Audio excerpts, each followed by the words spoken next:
Nggak ada kata santai buat John Herdman. Beneran 0% leha-leha.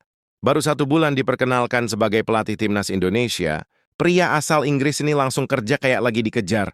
Deadline final Piala Dunia. Ini bukan pelatih yang datang cuma buat numpang nama. Ini pelatih yang datang buat bikin perubahan besar. Sejak hari pertama, Herdman sudah menunjukkan kalau dia beda. Dia nggak cuma duduk di kantor federasi atau rapat formal penuh slide PowerPoint. Dia turun langsung ke stadion, menyaksikan pertandingan BRI Super League 2025-2026 sampai Championship 2025-2026. Coach baru, tapi geraknya kayak udah hafal peta sepak bola Indonesia luar dalam. Pertandingan Persija Jakarta kontra Madura United pada 23 Januari 2026. Jadi salah satu yang ia pantau langsung.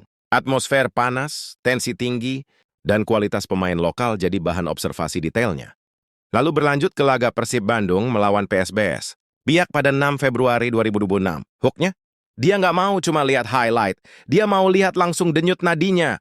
Yang bikin publik makin kaget, Herdman bahkan datang ke sesi latihan. Persija pada 27 Januari 2026 di Depok. Ini jarang banget terjadi. Pelatih timnas biasanya nunggu laporan, bukan hadir langsung. Tapi Herdman, dia pengen lihat intensitas latihan, komunikasi pelatih, sampai bahasa tubuh pemain. Detail kecil bisa jadi pembeda besar. Dalam komentarnya, ia benar-benar memuji keterbukaan Persija. Klub membuka pintu lebar, staf pelatih berdiskusi terbuka, bahkan memberi masukan. Menurutnya, hubungan seperti ini krusial untuk membangun tim nasional yang solid. Timnas kuat dimulai dari hubungan yang sehat dengan klub, tapi langkah Herdman nggak berhenti di dalam negeri. Ia langsung terbang ke Eropa untuk menemui para pemain diaspora. Hooknya? Ini bukti kalau semua pemain, baik lokal maupun abroad, punya perhatian yang sama. Ia menyambangi Kevin Dix di Borussia Mönchengladbach. Bek tangguh yang bermain di Bundesliga itu jadi salah satu pilar penting lini belakang Garuda. Herdman ingin melihat langsung bagaimana standar latihan dan intensitas kompetisi di Jerman. Standar Eropa harus ditransfer ke mental timnas.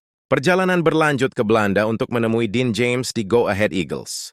Di sana Herdman mengamati bagaimana fullback modern bergerak dinamis dan disiplin secara taktik. Sepak bola modern butuh pemain serba bisa.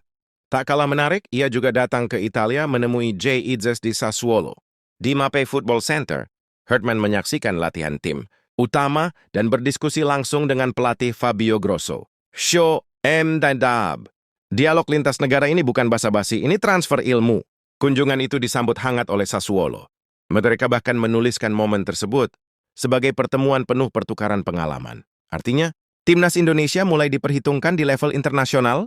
Reputasi dibangun dari relasi global. Di tengah kesibukan itu, Herdman juga menyusun tim kepelatihannya. Ia sadar, transformasi nggak bisa jalan sendirian. Sudah ada Cesar Milan sebagai pelatih fisik, tapi itu belum cukup. Revolusi butuh pasukan lengkap. Ia merekrut kepala analis Persija, Jikri Lazuardi, untuk memperkuat sisi data dan analisis. Selain itu, pelatih U20 Nova Arianto dan Sofi Imam Faisal ikut dilibatkan. Kombinasi pengalaman lokal dan pendekatan modern jadi senjata utama. Ini bukan tim asal comot, ini tim dengan visi jelas. Ketua BTN, Sumarji, juga menyebut bahwa komposisi staf masih bisa berkembang. Artinya, Herdman masih menyusun puzzle besar ini dengan hati-hati. Bangun fondasi itu lebih penting daripada buru-buru panen. Yang bikin makin respect, Herdman turun langsung ke Championship. Ia menyaksikan laga Garuda Yaksa vs Perseka Tegal di Stadion Pakansari pada 14 Februari 2026, pelatih timnas tapi rela nonton kasta kedua, ini baru totalitas. Menurutnya, di divisi bawah justru banyak pemain muda lapar kesempatan. Mereka bedang keras untuk naik level. Herdman percaya dalam 10 tahun awal karier, pemain harus benar-benar ditempa.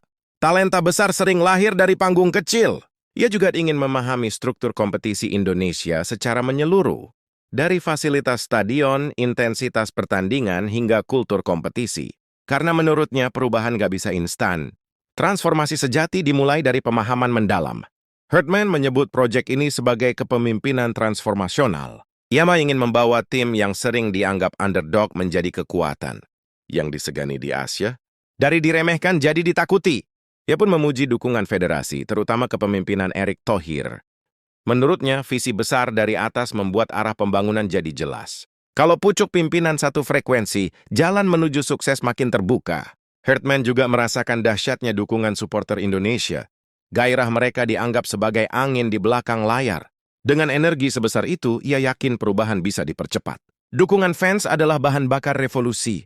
Kalau melihat semua langkahnya, satu hal jelas. Herdman bukan datang untuk jangka pendek. Ia mau membangun sistem, membangun budaya, dan membangun mentalitas. Ini proyek masa depan, bukan sekadar target instan.